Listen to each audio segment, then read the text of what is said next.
বর্তমানে পাকিস্তান ক্রিকেট টিমের অবস্থা এরকমই যে তারা 160 রানও কখনো ডিপেন্ড করতে পারে না, আবার 120 রান চেস করেও জিততে পারে না, আবার 107 রান তাদেরকে চেস করতে হলো, তারা 17.3 ওভারের সময় নেয়। মানে তাদের অবস্থা খুবই শোচনীয়। প্রথমে তো হারলো ইউএসের সাথে, তারপর 120 রান করতে পারেনি আমাদের টিম ইন্ডিয়ার সাথে। কালকে 107 রানের টার্গেট ছিল এবং 106 রান করেছিল আমাদের কানাডা। তো 107 রানের টার্গেট ছিল পাকিস্তানের কাছে, এবং পাকিস্তানের কাছে সেটা চেজ করতে মানে অসম্ভব রকমের কষ্ট হয়েছে। পাকিস্তানের ব্যাটাররা রানার বল খেলেছে এবং কালকে 17.3 ওভারের সময় নিয়েছে। কালকে কানাডা ভার্সেস পাকিস্তানের ম্যাচ ছিল। পাকিস্তান টসে জিতে বল করার সিদ্ধান্ত নেয়। কানাডা প্রথমে ব্যাট করতে নেমে 106 রান করে 7 উইকেট হারিয়ে, যেখানে অ্যারন জোন্স 52, 44 বলে কালিম সানা 13 নট আউট 14 বলে এবং সাদবিন জাফর 21 বলে 10 রান করে। পাকিস্তানের হয়ে মোহাম্মদ আমির 13 রান দিয়ে 2 উইকেট, হ্যারিস রব 26 রানে 2 উইকেট, সাইনসা আফ্রিদি 21 রানে 1 উইকেট নেয়।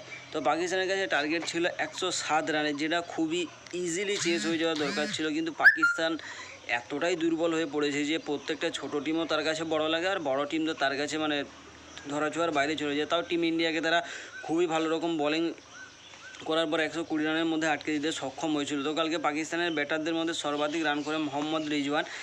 সে রানার বল খেলেছে 53 বলে 53 রানে নট আউট থাকে। মানে তার এই ইনিংসে যে কীভাবে আমরা ডেসক্রাইব করব তার কোনো ধারণা আমাদের নেই। মানে তাদের ইনিংস বর্ণনা করতে আমাদের কষ্ট হচ্ছে। তারপর রয়েছে আমাদের আরও এক গ্রেট প্লেয়ার, টি-20তে নাম্বার 1 ব্যাটার, কে আশা করি গেস করতে হচ্ছে বাবর আজম, যে 33 বলে 33 রান করে। অর্থাৎ মোহাম্মদ রিজওয়ান এবং বাবর আজম দুজনে 100 স্ট্রাইক রেট নিয়ে ব্যাট করে। তারপর আছে সাইম আইব, যে 12 বলে 6 রান করে, অর্থাৎ 50 স্ট্রাইক রেট নিয়ে খেলে। কানাডার হয়ে দিলন হেলিগার 18 রান দিয়ে 2 উইকেট নেয় এবং জেরেমি গর্ডন 17 রান দিয়ে 1 উইকেট নেয়। পাকিস্তান কালকে 107 রান করে 3 উইকেট হারিয়ে 17.3 ওভারে ম্যাচ জিতে যায়।